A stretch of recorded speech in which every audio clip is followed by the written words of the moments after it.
Welcome to the Simply Financial podcast. I'm your host, Christopher Calandra. So I have a special guest with me today. I'm very, very excited for our discussion. Her name is Kristen McGarry. I've known her for a very long time. She is Senior Regional Vice President for Pacific Life. She has 26 years of financial services experience, 14 of which have been with Pacific Life. As I said, I've known her a long time. She's one of the top professionals in her field. And she is someone that I respect an absolute ton, one of the most professional people you're going to come across. So how about that for an introduction, Kristen? You feel good about yourself?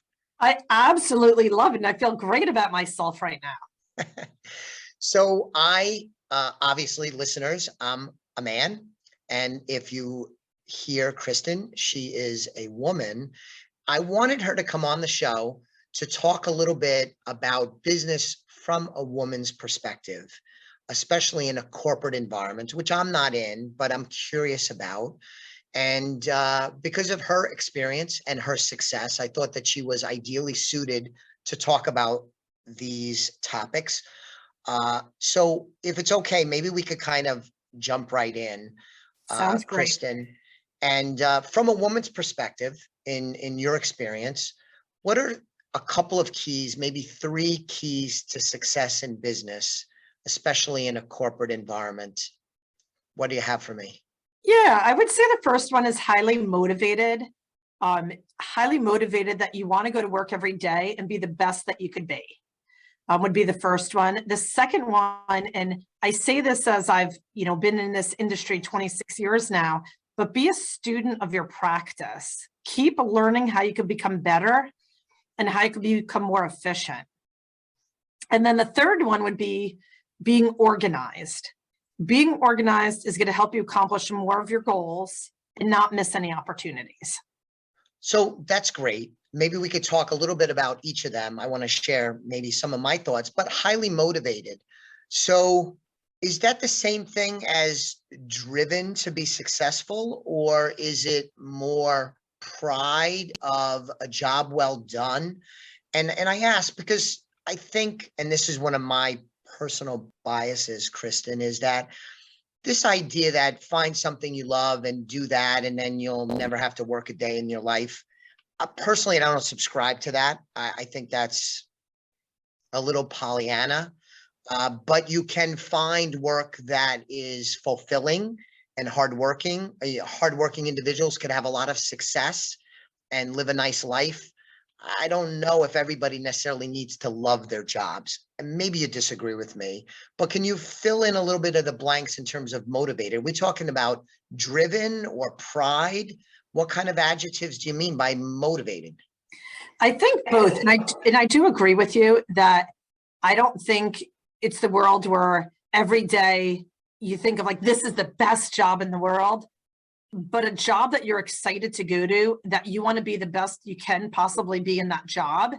So I would say like driven for success, driven that you want to be the best that you can be in regardless like what field that you're in.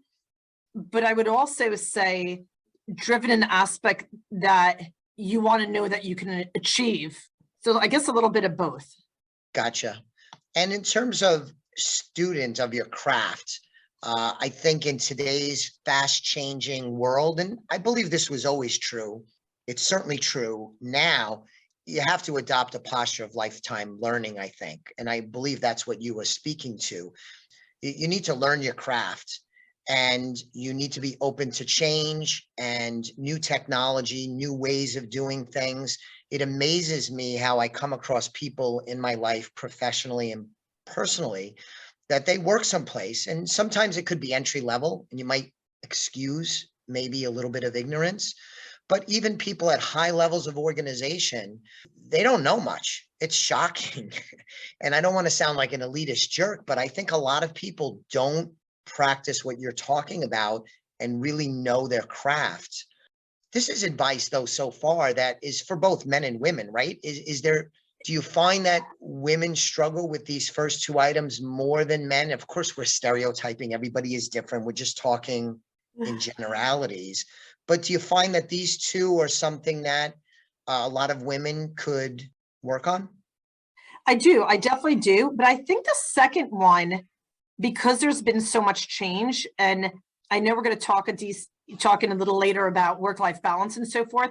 So I do think that women are maybe more used to change because we have to change, like as we get married, we have children, things change in our life. Maybe we have aging parents. I think nobody likes change. It doesn't matter your gender. Nobody likes it. But I think COVID put it at the forward that if you weren't comfortable with change, COVID forced you into being comfortable with change. So I think being a student of your game also has to talk about change. Like I think about when I entered this industry, I just got my first cell phone and it was like, well, you just use it for emergencies, and we would travel around and we would stop and use a payphone to call our financial advisors we were going to meet. We had a calling card. And now, like, I don't even have a landline in my house. I just use my cell phone all the time. So I think it's like in that aspect of being a student of the game, evolving as things evolve around us. And regardless of what type of company that you work for, always wanting to learn what's the newest in your industry. That's great. That's great. And then the last point, organized. I think often I'm a big consumer of self-help, motivational, be all you can be kind of podcast, articles, books, so on.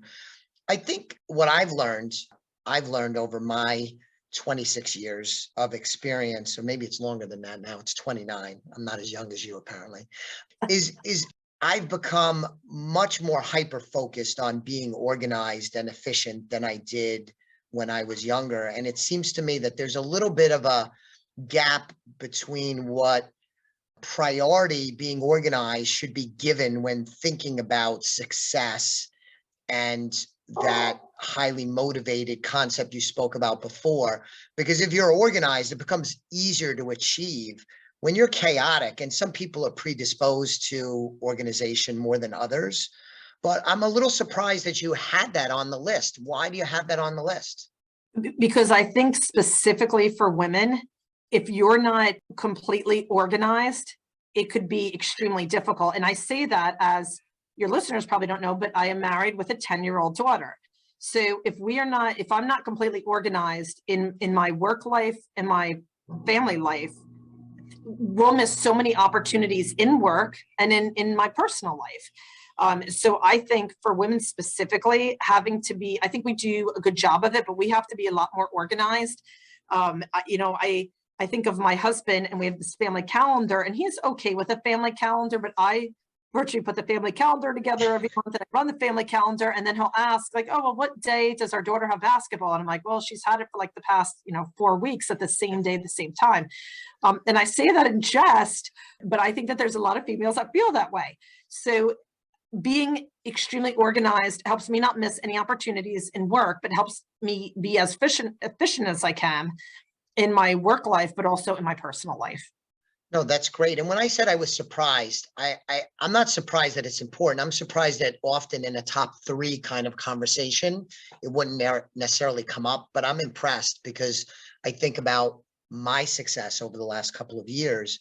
I think a fair amount of it is due to improved organization and efficiency and just processes and routines.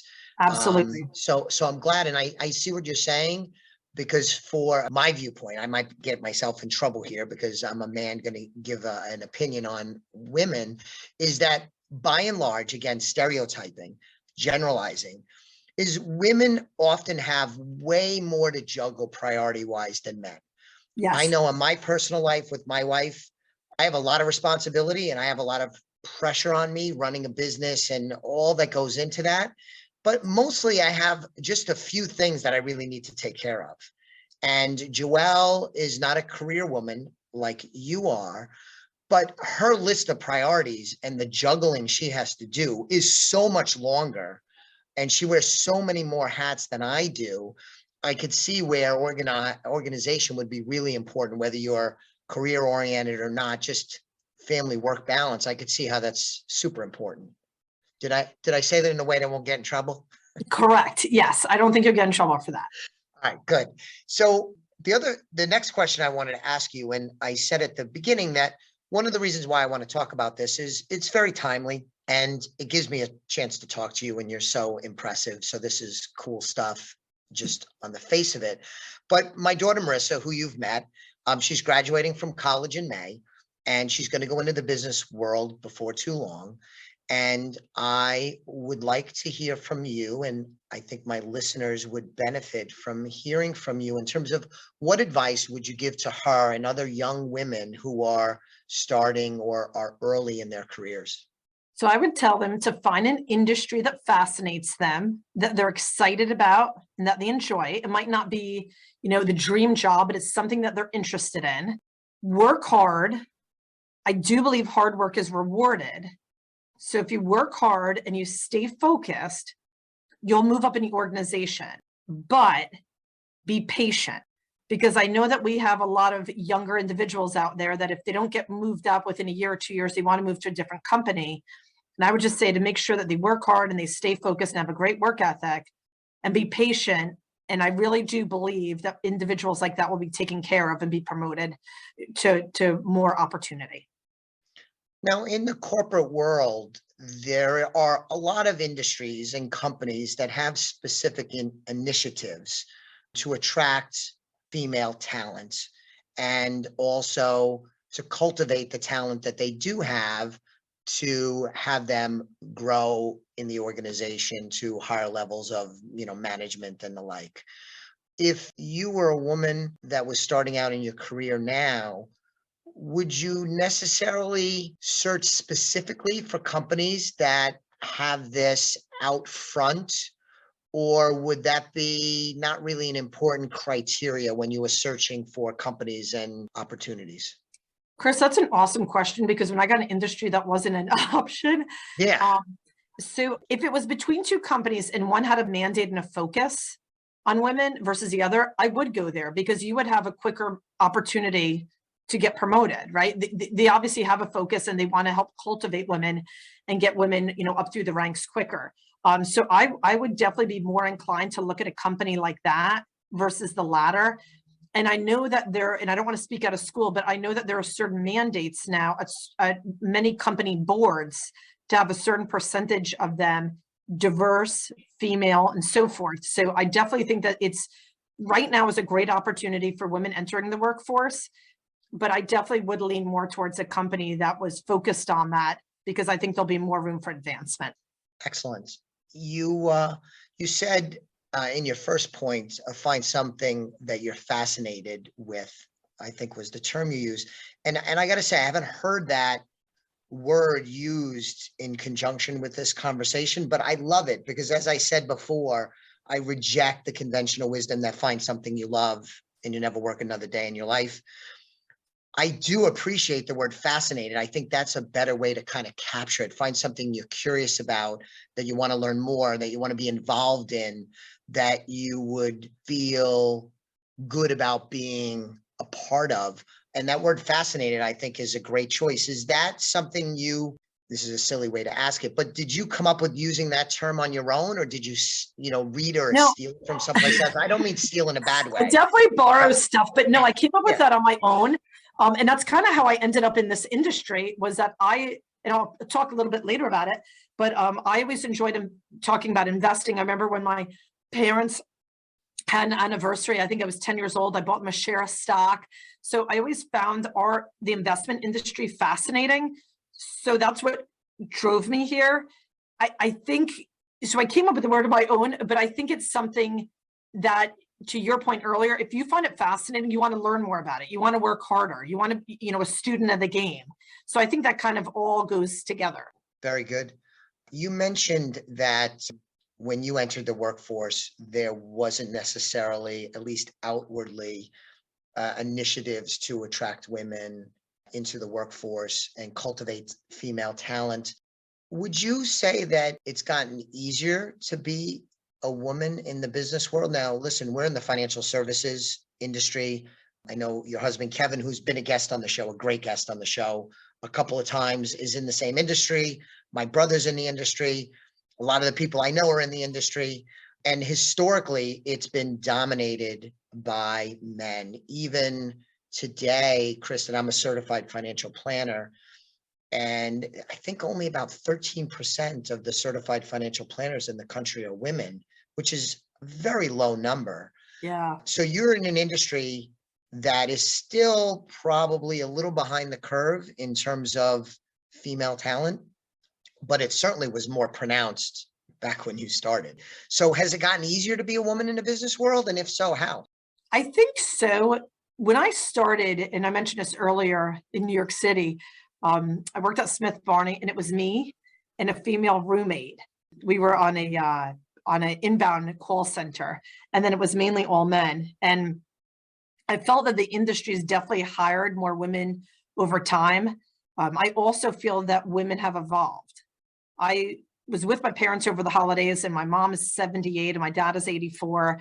And my mom was talking to one of our female friends or neighbors that's in a completely different industry than we're in. And my mom was telling her how proud she was that she's a successful female in the industry that she's in. She's in the writing entertainment industry. And my mom mentioned when she was growing up that there were very few choices for women. My mother is an executive assistant. She went to secretarial school.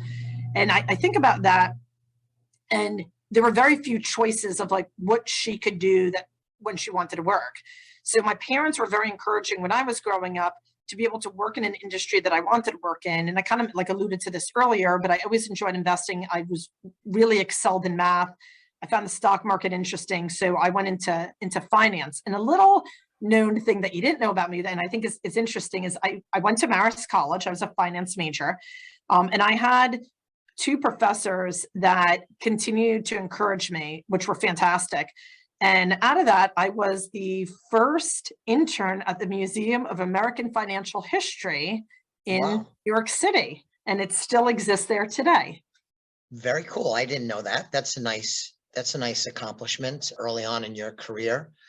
I've observed tendencies for women sometimes to be treated differently in the business world. And I don't mean necessarily badly, but different. And I'll give you an example that if I'm at a conference and there's a speaker about what's going on in the economy of the markets or something, if it's a man, they'll give the presentation, and then often it's opened up to Q&A. And people will ask questions, just simple questions, soliciting information. If, on the other hand, it's a woman gives the presentation, and then you get the Q&A, I always found it curious that the questions were much more challenging.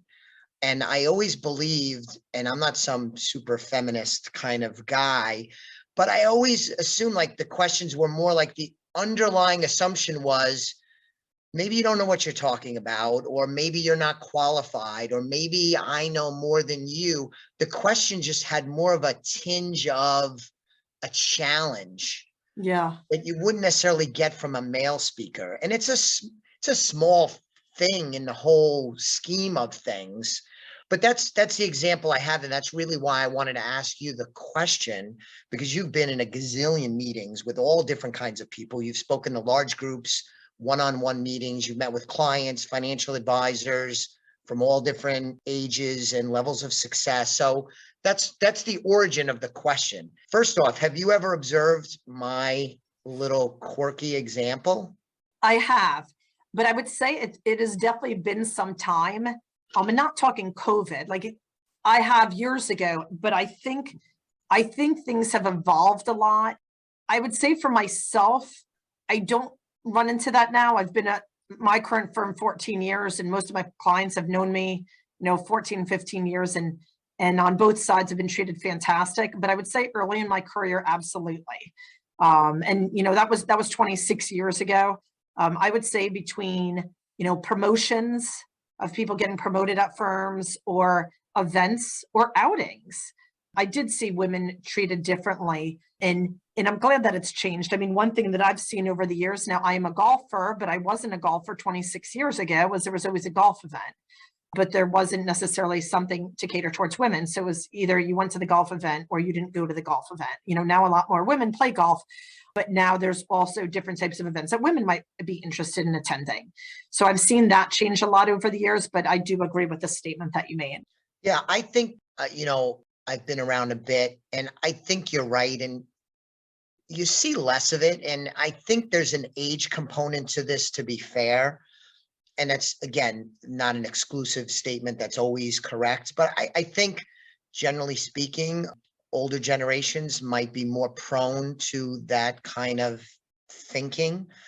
Because I do believe I see less of it. And I believe probably part of it is not just the individual's age, and we're in a new era, if you will, but in the business world, I come across just so many unbelievably talented women in all different roles. And, maybe the assumptions that were in the past, they're just not really used anymore because they've been obsolete now, I think. I don't know. Does that make sense? It does. And I think also when I think of like some of the keynote speakers that we hear, I think a handful of the women have been on the circuit now quite some time, where maybe they were Yeah. newer to the circuit. So now it's, I think it's different, but it definitely years ago, it was that way. In thinking, Kristen, about your success, what are some of the skills that are key? And I'm looking for things that you've specifically cultivated over time that have led to your continued success in your field. So one we already spoke about, so I'll be brief on it, but constantly learning, and being a student of the game, student of the industry. I think COVID was a great example. If you asked me 2 years ago to do a Zoom, it was foreign to me, probably like many people, and now it's not. We do Zoom many times a day. But I would also say, and this might be more on the female side, being a good listener. So speak less and listen more. And I say that it's like that Hamilton play: speak less, listen more. But we watched a lot of that over the holidays. So forgive me for digressing over Hamilton. But listening more before giving it any ideas, any suggestions. So definitely being a better listener, and sometimes reminding myself that it's okay to be quiet. And then organization, I know I do harp on it. My dad's a retired engineer. I didn't bring that up earlier, but I am overly organized. And I think that's a huge important skill set for me, with so many things coming at once, between our clients and our products and my family, and business, and, in-person meetings and Zoom meetings. I think the organizational aspect, and kind of as this is, we're having this conversation a few days after New Year's. One thing that our family has done is we put personal and professional goals together every year. And we've been Awesome. doing this like probably 20 years, and we have my daughter even doing it. So we sit down around New Year's and put together my professional goals, but also personal goals of places we want to go on vacation, money we want to save, things that we want to accomplish, maybe on a physical fitness. Mine last year was to run half a marathon. So my daughter was to read a chapter book once a month. I am a big detail person, big organization, and I am a big believer, if you write things down and you write your goals down, the likelihood of you achieving them is so much far greater than not achieving them. So well said. Organization. We talked about how that's key. Are you a naturally organized person? Because for me, I'm not a naturally organized person. I wasn't when I was younger. And it's something that I've learned, and a skill set that I've cultivated over time. And now I've become organized, but I don't think I'm a naturally organized person. So are you naturally organized? Yeah, I think I am naturally organized, and I You got it do. from your dad? I got it from my dad's genes, but I do think it is a lot of female intuition, and I think that helps as well. Again, having a family, and maybe there's a handful of females that are listening to this podcast and will say, maybe I wasn't naturally organized like you, Chris, but then I had a family and I had to figure it out pretty quick. But Yeah. I am. I think my DNA says that I am. So that brings me to the next thought I have is, we talked about how the workplace has evolved. There's many more women in different job roles at different levels of organization. The number of women who are entrepreneurs is just exploding, which, as an entrepreneur myself, I think is amazing. So with this, the workplace has changed. Can you talk to me a little bit about some things that women bring to the workplace that is maybe different or additive. Can you talk a little bit about that? Absolutely. I think of like two words come top of mind: empathy and patience. And I think empathy, and my husband and I will have conversations about, people's situations and so forth. And I think that women are typically more empathetic than men. And I feel bad that I'm saying that out loud, but I do. And that kind of goes back to like being a good listener and Right. empathizing on maybe the situation that they're going through. Maybe it's a colleague that is having a tough time and being empathetic, or maybe it's a client that just wants somebody to listen. I think that women are typically more empathetic and sympathetic. And depending on the day, I don't know what my daughter would say.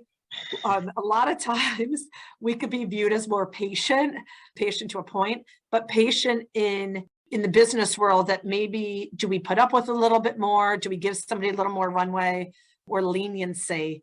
I think specifically those two, and then that goes back to like being a good listener and maybe being able to digest it before we actually give an idea or a solution. So you've mentioned a couple of times how you have a family, husband, daughter, career, talked about organization, juggling of priorities. It seems like it's incredibly difficult to balance family and work. I mean, it is for me, although my role in a household is different. Everybody's relationship is set up differently, and we have a lot of success in my household. But for women in the workforce, it's difficult. And I probably shouldn't say this, but I'm going to do it anyway. I was with some friends over the holiday, and there's this dopey book. It's like the book of questions. And you ask questions. It's kind of like scruples, and it's all kinds of questions. But the question that intrigued me the most was, do you think it's easier to be a man in the world today or a woman in the world today? And I didn't think we would talk about this, so this is completely ad hoc. But, my answer was, and I was doing this with two of my buddies from college. My answer was, it's easier for men. And they push back a little bit because, there's a lot going on in the country today and there's a lot of cross currents.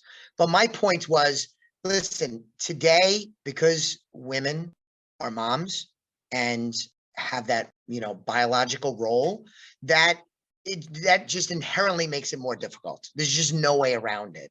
What do you think of that? So 10, 20 years ago, I'd say absolutely women. I'm still going to say women, but not absolutely women, because I think though that men now have some challenges out there. But I definitely say women, and I guess a few You thoughts. think women have it easier? Harder. Harder. Okay. 10, Yeah. 10, 20 years ago, like women had a lot harder. Now I'm going to say that women have it harder, but not as much as 10, 20 years ago. But one of the big things is not just about having children, but having aging parents. And Chris, we're Yeah. around the same age. So you have like young kids, your kids are getting older, and then you have aging parents, and then you have the aging parents, and like, who's going to take care of the aging parents? So like, I'm not saying that, we're going to be taking care of our aging parents, but when a lot of that stuff kind of the dominoes start falling, it is typically the female that's going to go and help the parents more. And part of that might be, mom and dad don't want the son to come and do some sensitive things for them and just think it's okay more for the female. And that, Oh, yeah. and I think that's like a generational, but so I still would say women in that aspect, but I'll kind of take it like a step further, talking about work-life balance, because sometimes I'm like, there is work-life balance, sometimes it doesn't exist. I'll be fair, we definitely have a lot of friends, a lot of moms that work full-time that struggle big time with it. I could tell you that I'm at a great place, but I'm at a great place because I have a great support system. And I feel fortunate in that aspect. I think the key is definitely to have some type of support system. And the people that don't have a good support system, I think, are the people that really struggle and have a tough time. Yeah, I think that's great. And I think that, and I believe this is true for both men and women, just the ethos of business today is spend time with family. And, again, I'm talking in generalities, but, spend time with your family. You want to coach Little League. There's very little, I think, today. Now, I'm not a corporate guy. I'm a small business entrepreneurial guy, but I think there's fewer and fewer businesses today that are like, listen, if you're not working 12, hours a day without any breaks and you're not missing your kid's birthday party, you're not committed and you're not going to become successful. And that's helped both men and women, but I think especially with women with the juggling of other priorities that are often in existence, that's been very meaningful. Is that a fair statement? Absolutely. And I think that, we could talk about the negatives of COVID and we're not going to go there, but there are a lot of positives of COVID and having people have the flexibility. I think of my firm and, people being able to work from home and now it cuts down on their commute, being able to maybe take that hour off to go to their child's event, but make that hour up later at night because they're working from home anyway. So I definitely think that it's become a lot easier. And I'll make a bold statement, but I believe it. I believe that women could be successful in a career and successful with their family and not have to sacrifice either. I think there's just skill sets and having a great support system to be able to do that. Awesome. Well, I think that's a good place to end it, Kristen. I was looking forward to this and it was a wonderful discussion. I appreciate your time. And for listeners, please check out my website, elliottwealth.com. Find out more about how we help our clients win with money. If you're not a client and you'd like to learn more, you could sign up for a complimentary consultation. And I'll be back with you on the next episode of the Simply Financial podcast very soon. Thanks for listening today. Chris, thank you so much. The views expressed are not necessarily the opinion of SagePoint Financial Incorporated and should not be construed directly or indirectly as an offer to buy or sell any securities mentioned herein. Investing is subject to risks, including loss of principal invested. Past performance is not a guarantee of future results. No strategy can assure a profit nor protect against loss. Please note that individual situations can vary. Therefore, the information should be relied upon when coordinated with individual professional advice. Please note, the information being provided is strictly as a courtesy. When you link to any of the websites provided here, you are leaving this website. We make no representation as to the completeness or accuracy of the information provided at these websites, nor is the company liable for any direct or indirect technical or system issues or any consequences arising out of your access to your use of third-party technologies, websites, information, and programs made available through this website. When you access one of these websites, you are leaving our website and assume total responsibility and risk for your use of the websites you are linking to. Securities and advisory services are offered through SagePoint Financial Incorporated, member FINRA SIPC. Insurance services offered through Elliott Wealth Management, LLC, not affiliated with SagePoint